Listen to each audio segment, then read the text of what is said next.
supporter de l'AS Monaco. Je suis ravi de vous retrouver pour une nouvelle vidéo et un nouveau point mercato. Ça y est, ça commence à bouger du côté des bureaux du centre de performance de la Turbie, puisque, et c'est tout chaud, on a l'ASM qui a officialisé le départ d'Elliot Matarazzo vers Hull City. C'était dans l'air depuis le début de la semaine. C'est le journal de l'équipe qui nous l'avait appris lundi, comme quoi un accord avait été trouvé entre le club de la Principauté et le club anglais pour un transfert du Belge en Championship du coup. Donc les jours et heures qui ont suivi, on en a eu un peu plus d'infos sur le montant de cette transaction qui finalement s'élève aux alentours de 3 millions d'euros en fixe plus un demi-million d'euros de bonus. C'est le journaliste du Parisien Marc Méchénois qui nous a donné l'information, confirmée ensuite par le spécialiste du mercato en Belgique, Sacha Tavolieri. Donc ce départ devrait coïncider, on en parlera plus tard, avec l'arrivée d'un nouveau joueur au milieu de terrain. Il y a eu des pistes qui ont émergé ces dernières heures, mais il faut quand même noter, toujours au rayon des départs, que l'ASM devrait enregistrer prochainement une autre entrée d'argent avec la vente définitive de Krislin Matsima au club d'Augsbourg en Allemagne, donc actuellement prêté au sein de cette équipe de Bundesliga. Matsima, il y a gagné ses jalons de titulaire depuis le début de la saison, et Augsbourg donc serait prêt à lever l'option d'achat de manière anticipée, donc d'un montant de 6 millions d'euros bonus inclus, plus un pourcentage à la revente de 15%. Ça, c'est Marc Méchénois, toujours du Parisien, qui nous a appris cette information le 22 janvier. Donc voilà, du côté des départs, ça commence vraiment à bouger. On a aussi appris que Crépin Diatta était courtisé par le club grec du PAOK Salonique. Diatta, qui n'est clairement pas dans les plans d'Adi Hutter et en plus qui a été blessé pendant un moment. C'est le site spécialisé Africa Foot qui nous apprend du coup que le club grec cherchait à faire venir le Sénégalais dès cet hiver pour venir renforcer sa puissance offensive. À voir si ça se boucle, mais en tout cas, l'ASM cherche vraiment à se débarrasser des joueurs qui grappillent très peu de temps de jeu. C'était le cas d'Elliot Matarazzo qui maintenant ira trouver du temps de jeu sur les pelouses anglaises. Peut-être Crépin Diatta, sur lequel il y a un imbroglio en termes de fin de contrat. A priori, des informations officielles qu'on avait, son contrat s'arrête à la fin de la saison, donc une vente cet hiver aurait du sens, mais une interview de l'intéressé en fin de saison dernière à Nice Matin a mis le doute, puisqu'il parlait d'encore 2 ans de contrat, donc ce qui pourrait prolonger son aventure jusqu'à l'été 2026 à l'ASM. En tout cas, à suivre dans les prochains jours et dans les 10 prochains jours de cette fin de mercato, pour voir si Crépin Diatta quitte l'ASM et trouvera autre chaussure à son pied en allant du côté de la Grèce. Et là, on va se pencher dans le sens des arrivées, puisque depuis hier, ça bouge. Un certain nombre de rumeurs, 3 exactement, ont émergé dans les médias et principalement du côté de l'équipe. Hier, dans l'après-midi, on a appris que le club de la Principauté avait placé le Nigérian de Leicester, Wilfried Ndidi, parmi les joueurs qu'elle pouvait cibler cet hiver. Donc l'ASM se positionnerait sur un prêt avec option d'achat du joueur. Ndidi, c'est un joueur de 28 ans qui est sous contrat avec Leicester jusqu'en 2027. Il a prolongé l'été dernier alors qu'il était déjà en fin de contrat au 30 juin. Il est à Leicester depuis 2017. Il a connu une relégation en Championship, une promotion en Première Ligue cette saison. Et là, il est actuellement blessé, ou en tout cas en cours de retour, puisqu'il a loupé le dernier mois et demi de compétition en raison d'une blessure aux ischio. Bon, ça veut dire que c'est un joueur qui n'est pas complètement opérationnel, bien que de retour à l'entraînement cette semaine. Cette rumeur d'un intérêt de l'AS Monaco pour Ndidi, elle n'est pas nouvelle, puisque son nom avait déjà été cité dans les médias durant l'été comme un potentiel prospect pour l'ASM. Ça revient cet hiver.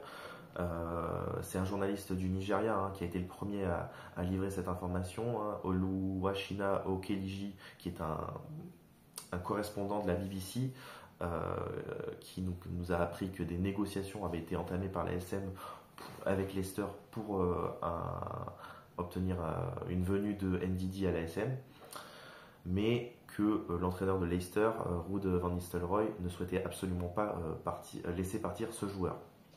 Ce que le coach néerlandais a confirmé aujourd'hui en conférence de presse en précisant que NDD était un aimant essentiel de son équipe, d'autant plus que Leicester se bat pour sa survie en Première Ligue et pour ne pas descendre à l'issue de la saison. Donc, à voir si ça se boucle. Pour compléter cette information, hier toujours, Fabrizio Romano nous a appris qu'une clause de rachat existait dans le nouveau contrat du joueur, qui était signé donc l'été dernier. On ne sait pas de quel montant il est, mais Leicester ne veut en tout cas pas entendre d'un prêt de NDD. Si deal devait y avoir, ça serait un transfert. Autre information qui a été livrée par l'équipe, et c'est plus tard hier soir qu'elle est apparue, c'est un intérêt de l'AS Monaco qui aurait pris des renseignements auprès du club saoudien de Al Ettifaq pour un joueur bien connu de notre Ligue 1, à savoir Georginio Wijnaldum, donc qui était un joueur du PSG qui a fait les belles heures de Liverpool. Donc l'ASM aurait pris des renseignements pour Wijnaldum, qui est aujourd'hui âgé de 34 ans, qui joue en Arabie Saoudite depuis 1 an et demi, qui est un titulaire indéboulonnable de son club et même le capitaine maintenant, et qui touche 15 millions d'euros par an. Bon, cette rumeur, je pense qu'elle va vite être tuée dans l'œuf, même si l'argument potentiel de faire venir le joueur en Europe pour essayer de glaner une place en sélection des Pays-Bas pourrait être avancé. On sait en plus que le joueur, bien qu'il joue en Arabie Saoudite, il a disputé le dernier Euro, même s'il était remplaçant avec les Pays-Bas. Donc voilà, cette rumeur Wijnaldum qui est arrivée un petit peu de nulle part, mais qui a le mérite d'exister, mais à laquelle je ne crois pas du tout, pour être tout à fait honnête. Et dernière information, et elle date d'aujourd'hui, et celle-là elle est beaucoup plus chaude parce qu'on nous parle déjà de pourparlers avancés d'un accord entre le joueur et l'ASM, d'accord de principe, et des discussions très avancées avec des détails à finaliser pour Eric Junior Dina Ebimbe, qui est un joueur qui évolue à Francfort. Donc c'est RMC par le biais de Fabrice Hawkins qui nous a livré cette information aujourd'hui. Donc Dina Ebimbe qui ne joue plus à Francfort cette saison après avoir disputé une saison complète la saison dernière en participant à 44 matchs et en inscrivant 10 buts. Voilà, il était relégué au rang de deuxième voire troisième couteau cette saison par Dino Topmoller du côté de Francfort. Donc voilà, le joueur veut partir et c'est pour ça qu'il y a des discussions autour d'un prêt pour qu'il vienne gagner du temps de jeu à l'AS Monaco. Donc c'est comme je le disais Fabrice Hawkins de RMC Sport qui nous a délivré cette nouvelle, complétée derrière par le journaliste et rédacteur en chef de Foot Mercato Sébastien Denis, qui précise effectivement que Dina Ebimbe veut quitter Francfort cet hiver, que d'autres clubs comme West Ham, Galatasaray et même un autre club français seraient sur le coup, mais que Monaco serait déjà bien en avance sur le dossier, avec des discussions très avancées et donc des détails à finaliser. Donc 3 rumeurs en même pas 24 heures, NDD, Wijnaldum et Dina Ebimbe, et il semblerait que c'est vers Eric Junior Dina Ebimbe que le choix des dirigeants monégasques se soit porté. Alors là, mon avis sur le sujet, on a Sacha Tavolieri il y a quelques jours qui nous parlait d'une ASM qui est à la recherche encore d'un joueur d'expérience pour compléter son milieu de terrain, donc qui vient de connaître un départ, milieu de terrain avec Elliot Matazo, qui a besoin du coup d'un remplaçant. Et ça semble imminent, puisque j'ai du mal à imaginer l'ASM lâcher Matazo sans avoir bouclé le remplaçant. Et des dernières informations qu'on a, Dina Ebimbe semble être ce joueur-là. Et donc pour en revenir à ce que Sacha Tavolieri nous disait, c'est que l'ASM cherchait un joueur donc pour renforcer son milieu de terrain, mais ne serait à l'écoute que d'opportunités de marché. Wilfried Ndidi n'est à mon sens pas une opportunité de marché, puisque c'est un joueur qui est titulaire au sein d'un club de première ligue, à l'instar d'Edson Alvarez, cité précédemment comme un potentiel prospect pour l'ASM dans le cadre d'un prêt avec option d'achat, parce que l'ASM cherchait potentiellement à faire avec NDD également. Puis on nous a parlé de Wijnaldum un peu de nulle part. Bon, ça me semble quand même des gros éléments de communication tout ça. Ça fait un peu gros. L'ASM qui va chercher à se positionner sur des joueurs de première ligue ou un nom un peu ronflant, donc pour Wijnaldum, pour derrière finalement a priori boucler un dossier d'un joueur un peu moins confirmé, bien que un petit peu plus expérimenté que Matazo par exemple. Dinaï Bimbe aujourd'hui il a 24 ans. C'est un joueur qui a quand même connu des saisons pleines, que ce soit au Havre en Ligue 2 en 2019-2020, il était en prêt du PSG où il était formé. Puis il a connu une saison complète à Dijon en 2020-2021. Le PSG l'a conservé une saison complète en 2021-2022 où il a participé clairement à la rotation et où il a principalement été utilisé au milieu de terrain, pas excentré mais plutôt au centre, avant d'être prêté à Francfort en 2022. Pour la saison 2022-2023, Francfort qui a derrière levé l'option d'achat pour le conserver et il y a disputé, donc, comme je l'ai dit tout à l'heure, une saison pleine avec plus de 40 matchs et 10 buts au compteur. Donc voilà, Dinaï Bimbe qui semblait finalement s'éclater en Allemagne, trouver un rythme de croisière avant de un peu sombrer cette saison et d'être relégué au rôle de second couteau. Il a joué que 6 matchs en tant que titulaire cette saison sur 14 rencontres qu'il a disputées, toutes compétitions confondues. C'est assez faible quand même comme temps de jeu. On est sur un joueur malgré tout qui a un profil un peu plus offensif que les deux autres qu'on citait, même si Wijnaldum est un milieu offensif au début de sa carrière, il a reculé sur les dernières saisons pour être plus au cœur du jeu et à la transmission du ballon. Voilà, Dinaï Bimbe, c'est un joueur qui est plutôt polyvalent, capable de jouer en tant que milieu central ou milieu excentré. Il est plus milieu excentré et a une tendance un peu plus offensive. Mais voilà, il a un profil finalement très polyvalent qui semble visiblement coller aux attentes de Thiago Scuro et Adi Hutter, qui a besoin de solutions pour faire souffler ses hommes et apporter de l'émulation au milieu de terrain avec Lamine Camara, Denis Zakaria et Sugutu Magassa. Et Matazo n'était clairement pas invité, bien qu'ayant participé à cette rencontre cette saison. Donc voilà, Dinaï Bimbe, on est proche d'une arrivée pour ce joueur qui visiblement et selon toute vraisemblance devrait être la dernière arrivée à l'ASM cet hiver. Là c'est un avis personnel, c'est pas une information. J'ai du mal à imaginer l'ASM qui a visiblement laissé fuiter dans les médias qu'elle cherchait un milieu de terrain aller récupérer un troisième joueur après avoir déjà obtenu la signature de Mika Biret il y a quelques jours. Donc voilà, Dinaï Bimbe, on semble se diriger vers un prêt avec option d'achat, j'imagine. C'est pas une information ça encore, cette potentialité d'une option d'achat n'a pas été évoquée par les médias, mais elle semble évidente.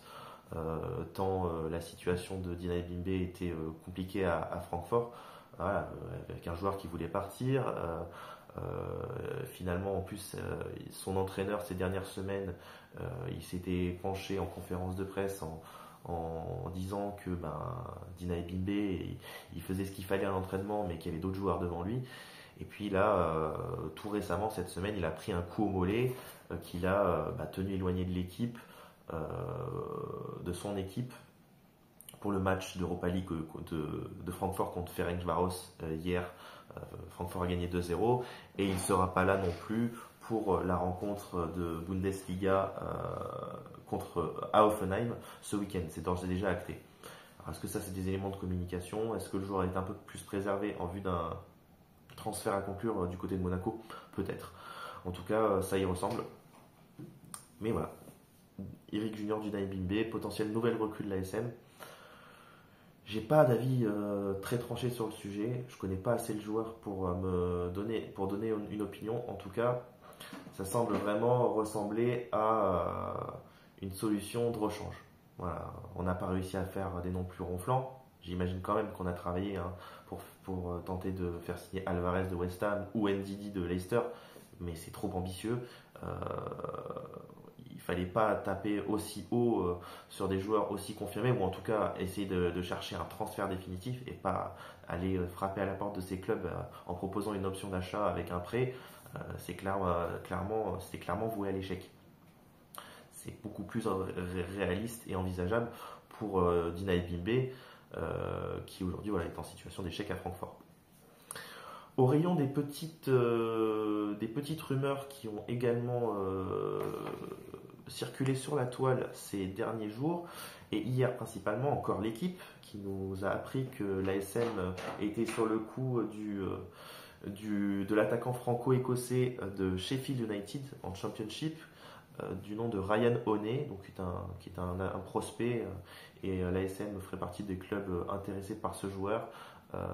Donc voilà, on a une ASM qui est toujours là sur le marché de la post-formation.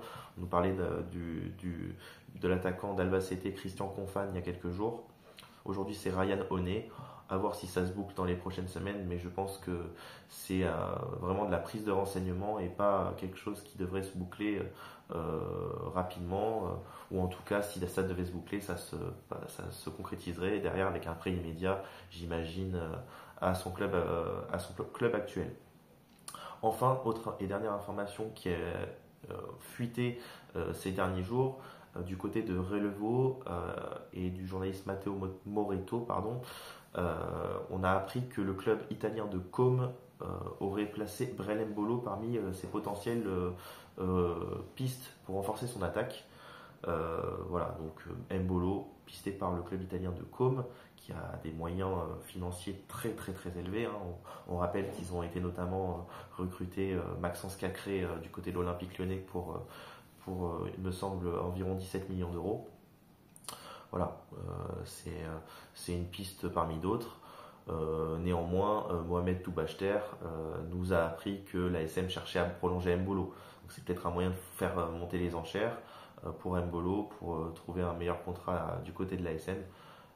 Ça ne me semble pas être une rumeur qui soit à prendre avec beaucoup de sérieux pour le moment. Et si ça venait à se confirmer, l'ASM devrait se mettre en quête d'un nouvel attaquant. Et il reste à peu près 10 jours pour boucler tout ça. Ça semble assez court, ça semble assez peu réalisable. Donc voilà, mais je voulais quand même en toucher un mot. Voilà, donc on est à la veille de la réception de Rennes au stade Louis II en championnat. Premier match de l'année en championnat à domicile, après la victoire contre Aston Villa en Champions League cette semaine. On espère que l'ASM va continuer sur cette lancée et remettre la marche avant en championnat. Il faut de toute façon, ils n'ont pas le choix. Les hommes d'Adultère n'ont pas le choix si l'objectif est toujours une qualification à minima en Champions League en fin de saison. De toute façon, on ne pourra pas viser mieux. Donc on va leur souhaiter bonne chance. On va croire que les jours meilleurs sont de retour. Et on va espérer que Adultère dispose des meilleures solutions pour mener à bien sa mission, qui est donc de décrocher une nouvelle qualification directe en Champions League à la fin de la saison. Et du coup, pour poursuivre l'aventure en Champions League, puisque l'ASM, comme on le sait, s'est qualifié pour la suite de la compétition en Coupe d'Europe cette semaine.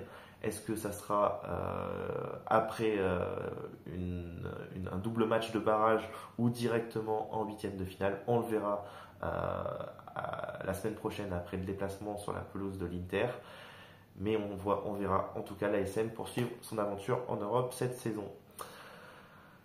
Voilà, c'était tout pour ce point mercato ce soir. Je vous propose de revenir vers vous quand il y aura des nouvelles informations qui tomberont. D'ici là, on souhaite un bon match à notre ASM demain contre Rennes. Et je vous dis à bientôt. Dagemunegu.